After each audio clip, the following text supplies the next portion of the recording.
Olá, CB Poder no ar, ao vivo, na TV Brasília e redes sociais do Correio Brasiliense. Eu sou Ana Maria Campos e aqui comigo a jornalista Adriana Bernardes. A nossa convidada de hoje é a doutora Ana Cláudia Loyola, juíza de Direito do Tribunal de Justiça do Distrito Federal e Territórios e titular da primeira Vara Criminal de Brasília. Participe do programa em nossas lives do YouTube e Facebook. Lembrando que todo o nosso conteúdo também está disponível em podcast. Seja bem-vinda, doutora Ana Cláudia, Adriana. Obrigada. 3 mulheres aqui na bancada.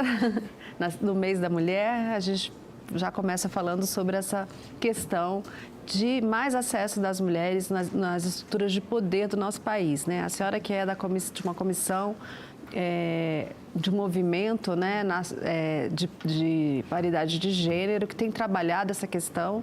Conta pra gente um pouco de como a senhora vê esse cenário hoje da participação da mulher no judiciário. Obrigada, Ana. Obrigada pela participação. Como nós havíamos conversado antes, eu faço parte do movimento pela paridade de gênero. Foi um movimento criado há pouco tempo e que congrega juízes e juízas de todo o Brasil e das diversas esferas do judiciário, né? Nós temos juízes e juízas da Justiça Estadual, Justiça Trabalhista, Justiça do DF, Justiça Militar, Justiça Federal, com o objetivo de tentar trazer uma maior igualdade substancial dentro da estrutura do Poder Judiciário, né? Principalmente acesso à segunda instância, né? E acesso aos cargos de direção junto às estruturas, né? Aos órgãos de administração dos tribunais respectivos. Que quando depende só do mérito das mulheres, elas estão acessando, que é o caso das juízas. Sim. Que passam no concurso. Hoje já tem maioria de mulheres, né? A gente vem vendo, né, um aumento no ingresso de magistradas, né, nos concursos. Cada ano entram mais juízas, né? Eu vou fazer 23 anos de magistratura essa semana, né? E no meu concurso de 22 aprovados, somos 4 mulheres. Né? Mas nesses anos todos, a participação, houve um aumento de aprovações de mulheres, né? No judiciário, eu estou falando no judiciário do DF, né?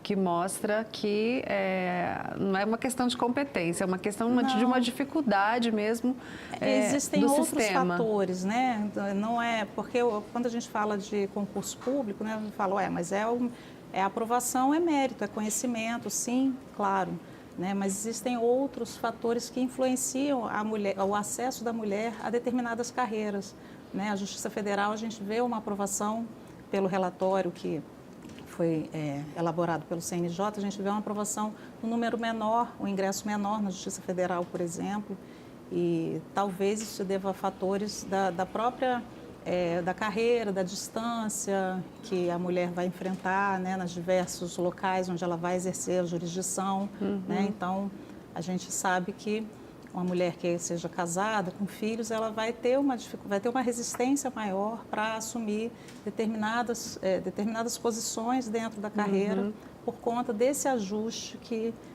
ela acaba vendo necessário na própria vida dela, né? Na vida particular. Essa dificuldade, ela se dá anteriormente na escolha da profissão, porque a gente sabe que historicamente mulheres eram designadas certas profissões, né, condizentes com o fato de ser mulher e outras para homens. A senhora acha que isso ainda reflete no número de mulheres no Poder Judiciário? Talvez sim, porque a gente ainda tem muito arraigado na nossa cultura a resistência em que a mulher ocupe determinados espaços, né? Determinados espaços ainda não são totalmente abertos para o ingresso das mulheres, né? Então, se de 20 anos para cá muita coisa mudou, eu acredito que a gente ainda precisa mudar, avançar um pouco mais nessas questões. Que a senhora falou essa questão de remoção, né? A mulher que passa no concurso na Justiça Federal, por exemplo, ela não sabe em qual município ela vai atuar. E às vezes ela vai para designada para uma área para uma cidade, um município pequeno, que não tem as condições de escola para os filhos, ou o marido não quer se mudar também, isso tudo acaba influenciando, que a mulher acompanha mais o homem do que o homem e a mulher ainda, É mais fácil, né? a mulher abrir mão, né, ou se adaptar à realidade, né, se adaptar à própria rotina, à rotina do companheiro e assim acompanhá-lo, do que o contrário, né? Isso é estatístico, né? É. Agora, no ano passado, o CNJ aprovou algumas resoluções que tratam da paridade na segunda instância. Sim. Que avanços a senhora vê nessas resoluções? Nesse primeiro momento, o avanço foi em permitir um aceleramento no ingresso, né, das mulheres, fazer com que cheguem mais mulheres à segunda instância relativamente às promoções por merecimento. Já existem alguns tribunais estaduais que estão implementando essas mudanças, né, essas modificações, e a gente está acompanhando como serão feitas essas promoções, né, para que haja mais mulheres, para que ao menos o percentual de 40% dos tribunais seja atingido, né? De que forma o CNJ propõe essa mudança de cultura dentro do Poder Judiciário para que a mulher tenha mais voz dentro do Poder? Sim, essas resoluções, elas dizem respeito ao ingresso na segunda instância, a promoção do juiz para o cargo de desembargador, né, com relação às promoções por merecimento. Então, ela traz critérios diferenciados para as mulheres, listas próprias nas promoções por merecimento. Então, assim, já é um avanço, não tanto quanto o movimento esperava que fosse, mas já estamos caminhando para o aumento no percentual de mulheres na segunda instância.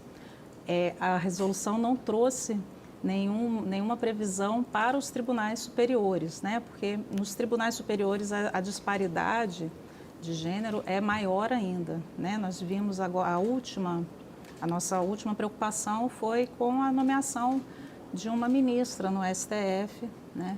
No lugar da ministra Rosa Weber, que se aposentou recentemente. Mas não foi o que aconteceu. Então, hoje nós temos 10 ministros e uma ministra só. Então, aí existe uma disparidade muito grande. E no STJ e nos demais tribunais superiores, a gente também vê essa diferença, mas sem um normativo, né, que ao menos recomende ou que indique uma mudança nesse cenário. A senhora que participou dessa comissão, que dificuldades o Poder Judiciário tem, os pares têm, de entender a importância da paridade da mulher, tanto homens quanto as próprias mulheres? Eu não sei, eu acredito que seja muito ainda pelo pensamento de que a participação ela é devida unicamente ao mérito, e quando isso não é um critério suficiente. É muito subjetivo também, né? Porque dentro de uma carreira, se você está dentro de uma carreira onde existem magistradas e magistrados que chegaram àquela posição por um concurso público, é evidente que todos demonstraram ter o mérito para chegar ali, né? E a partir daí, as posições que vão onde o acesso das mulheres vai sendo restrito, você vê que não tem como você justificar que, não, eu estou indicando esses 5 homens nessas 5 vagas, porque somente eles têm mérito. Eu não estou indicando as mulheres porque não tem nenhuma com mérito. Não é isso, né? Eu acho que está muito mais das mulheres estarem fora do radar, né, para serem chamadas para as comissões, para participarem, né? Então, é por isso que é necessária uma intervenção dos órgãos maiores, né, da administração, para que possam regular para ter um acesso maior, criando vagas para as mulheres, pelo menos nesse momento, até nós nos firmarmos com um número suficiente que possamos assegurar a nossa efetiva participação. A senhora considera que na formação, se essa questão de gênero, né, Ana Maria, se essa questão de gênero for tratada ainda na faculdade, na formação Sim. desses advogados, desses futuros promotores, desembargadores, né, juízes, isso mudaria esse cenário? Sim, sem dúvida, sem dúvida. A gente ter uma cadeira relacionada a essas questões de gênero nos bancos das faculdades de Direito, né? Eu sou professora em faculdade, no curso de graduação, e isso é extremamente importante, que o aluno já forme essa consciência para que saia no exercício da atividade profissional com essa consciência. Na verdade, esse olhar para o feminino, ele tem que ser trabalhado desde a criança, né? Sim. Que a gente vê esses casos todos que a gente tem acompanhado aqui no DF de feminicídios, e a gente debate muito esse tema e sempre vem a questão de que o homem se sente o dono, aquela coisa do machismo, se sente o dono da mulher, não aceita um não, enfim, isso é uma questão muito que precisa ser trabalhado do menino, do respeito Sim. do menino. Talvez assim as coisas possam evoluir Da compreensão, até a distribuição das vagas mesmo, né? É de criança, né, que a gente forma as crianças para que elas cheguem na idade adulta sem todos os vícios que nós padecemos hoje, né? Porque hoje, se nós nos vemos com a necessidade dessas ações, é porque nós passamos por situações que necessitam de ajustes, né? Então, a nossa geração está passando por isso porque nós não tivemos esse olhar, né? Na infância. E a questão das mulheres também estarem ocupando mais espaço causa uma certa, talvez, incompreensão desses homens que têm um olhar machista. A senhora acredita nisso? Acredito, e eu acho que até reflete um pouco na forma como a gente acaba lidando com o trabalho diário, né? Nós termos que adotar determinadas posturas para mostrar que nós não somos sentimentais, nós não somos emotivas, e aí acabamos caminhando para posturas mais duras, né, mais agressivas, para nos firmarmos num universo predominantemente masculino. Tem que levantar a voz às vezes, né? E a senhora que comanda uma sessão de audiência como juíza de uma vara criminal, são sessões em que se discutem crimes violentos, enfim. A senhora tem que se firmar ali. A senhora sente que às vezes existe uma resistência? Às vezes acontecem. Hoje mais raras, né? Hoje até porque a senhora já está lá há muito tempo. Eu já estou há mais tempo, eu já tenho mais tranquilidade, né? Mais segurança, mas logo que tomei posse, passei por situações em que era muito mais nova e chegavam pessoas que não me enxergavam naquela posição, né, de que iria ali decidir, não queriam falar comigo, né, não, eu quero falar com o juiz, não, mas pode falar, eu estou aqui, né, não, eu era com o juiz, tá bom, eu estou aqui, eu sou a juíza da vara, né. Hoje eu tenho mais tranquilidade com essas questões porque a experiência trouxe isso, né. De vez em quando a gente passa por situações mais delicadas, mas existe ainda. Ainda existe nesse momento. E só com o réu ou advogados também tem uma postura não, mais... os réus, geralmente eles chegam ali já naquela posição de respeito à autoridade. É muito difícil chegar a um que não tenha o respeito à autoridade, né, dentro de uma sala de audiência. Mas advogados, né, ou às vezes testemunhas, mas... E aí isso demanda um pouco mais de atenção, de firmeza, né, na nossa postura, né? Pois é, a gente vai para um breve intervalo e volta para conversar mais com a doutora Ana Cláudia. O CB Poder aguarda vocês, fiquem com a gente.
A gente volta com o segundo bloco do CB Poder, que hoje recebe Ana Cláudia Loyola de Moraes Mendes, juíza de Direito do TJDFT e titular da primeira Vara Criminal de Brasília. Doutora Ana Cláudia, a gente tem visto, como a gente falou no primeiro bloco, um aumento grande de violência contra a mulher, inclusive muitos casos de feminicídio no Distrito Federal.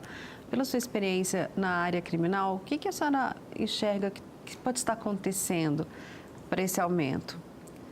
Bom, eu sou titular de uma vara criminal, então eu não trabalho com a violência doméstica contra a mulher, que é uma área muito específica e é tratada pelos colegas dos juizados de violência doméstica.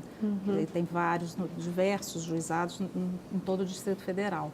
E são situações muito particulares de violência, as mais diversas hipóteses, né, que podem acontecer, e dentre as quais o que eu vejo os colegas reforçando é que a mulher, nos primeiros sinais, que ela procure ajuda da polícia, do Ministério Público, do que ela puder, para denunciar e para minimizar os efeitos dessa pequena violência que ela está sofrendo, para que não chegue, não alcance, né, um desenrolar, né, não vá na escalada para desembocar num feminicídio. Né? O que eu trato e tem aumentado, e tem chegado para mim em diversos casos, é de violência contra a mulher, a questão da violência sexual, que não ocorre entre casais, né, mas entre pessoas desconhecidas, né, ou até mesmo entre colegas que não tiveram nenhum relacionamento, que, portanto, são excluídas da Lei Maria da Penha. Então, você vai tratar dentro do Código Penal e do Código de Processo Penal. Né? Então, nesses casos, a senhora também percebe que tem um aumento? Eu tenho percebido, eu não sei se há um aumento ou se, coincidentemente, nesse último ano, chegaram vários casos, principalmente de abusos sexuais em festas, né? em moças, né? Jovens em festas sendo abusadas quando elas se encontram em situação de vulnerabilidade. Né? Eu fiz uma entrevista com a ministra Daniela Teixeira e ela ressaltou isso, que ela ficou muito impressionada quando ela assumiu o STJ, a quantidade de casos de violência sexual de vulneráveis.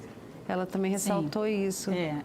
Nesse caso que eu falo da vulnerabilidade da mulher adulta, quando está embriagada, dentro de uma situação de uma festa, que ela fica ali vulnerável por conta do álcool ou de outra substância, e vem o agressor e se aproveita dessa situação. Né? Então, nesses casos, o que a gente pode fazer na justiça é acolher essa vítima, no momento do depoimento dela, dar a credibilidade devida às palavras dela, ouvi-la adequadamente, né, para podermos dali reconstruir o fato e, se for o caso, aplicar a pena para o agressor.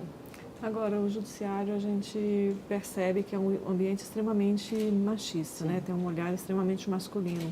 Nesses casos de violência contra a mulher, que a senhora está falando, em geral, né? Doméstica e outros casos de violência, a senhora considera que esse olhar machista, ele interfere negativamente para a mulher nas decisões e nas sentenças? Sim.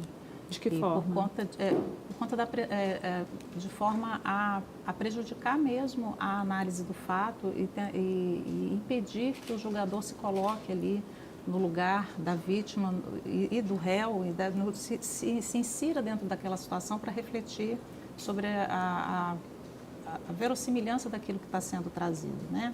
Porque esses crimes sexuais, eles costumam acontecer sem nenhuma testemunha, né? Então, o que a gente trabalha com a palavra da vítima, trabalha também com outros elementos, né? Mas dentro da análise dessa palavra da vítima, há de ser considerada também sob uma perspectiva de gênero. Inclusive, o CNJ criou uma cartilha, né, de perspectiva de gênero para ser aplicada nos casos de oitiva, né, de vítimas, nesses casos.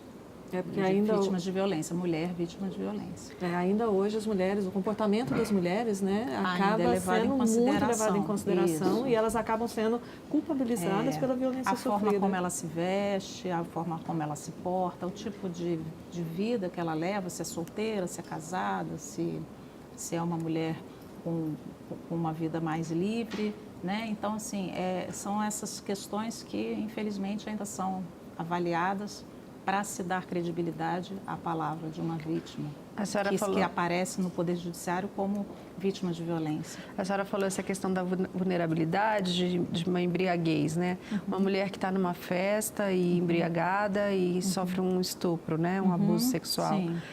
O olhar do julgador para esse fato também pode ser subjetivo, né? É um olhar subjetivo, né? Ela quis, ela aceitou, não foi estupro. E as penas para estupro de vulneráveis são altas, né? Então, muitas vezes o juiz prefere não aplicar. Porque acaba que fica aquela... Na dúvida do juiz, ele acaba optando pela absolvição, né? Então, são casos sempre muito complexos para se analisar, né? Com base apenas no depoimento. Claro, o depoimento dela tem um valor considerável, né? Mas acaba que sempre a forma como é feita a aferição é uma forma subjetiva. Em relação à cartilha de uma normativa aí, ou um conjunto de orientações para julgar os casos, para julgar os casos com uma perspectiva de gênero, a senhora considera que já está transformando o olhar do Poder Judiciário ou ainda é cedo para avaliar? Eu parto sempre da forma como eu costumo analisar, né? E essa sempre, antes da edição dessa cartilha, já era uma preocupação minha. Não fazer nenhum juízo de valor sobre elementos outros que não fossem aqueles que são trazidos para a gente dentro dos autos. Então, assim, o comportamento da vítima, o que ela faz, não me interessa. Ou o que ela fez em momentos anteriores, né? Ou outros envolvimentos que ela teve em casos parecidos. Às vezes a vítima, ela foi vítima também em outras oportunidades, né? Mas isso não pode ser levado em consideração, né? A gente tem que tratar ali aquele caso como se fosse o único e unicamente com os elementos que a gente tem, sem fazer nenhum juízo de valor sobre a vítima, né? Se melhorou, eu acredito que possa ter melhorado, mas eu não tenho esses dados, né? Ele veio para melhorar o olhar que o juiz deve ter. Agora, essa batalha que houve, né, das mulheres do Poder Judiciário para que uma mulher fosse nomeada ministra na vaga da ministra Rosa Weber, acabou que não foi o que ocorreu, mas no seu entendimento, no Supremo Tribunal Federal, que julga temas complexos, temas de impacto no país inteiro, de todas as leis constitucionais, né, em relação à Constituição, qual a importância de ter mais mulheres? Justamente esse olhar diferente que nós temos sobre diversos fatos da vida, né? Seria importante até para a própria representação da Corte Superior nossa, a Corte Máxima que nós temos, que houvesse mais mulheres, né? Então, a própria representação, o próprio retrato que essa Corte passa para o país, né, seria importante haver mais mulheres. E essa foi uma preocupação do movimento. Né? Hoje são homens brancos, 10 héteros. homens brancos, e uma mulher. E quando ela se aposentar, né, imagina, se não for outra mulher, nós teremos 11 homens. 11 homens.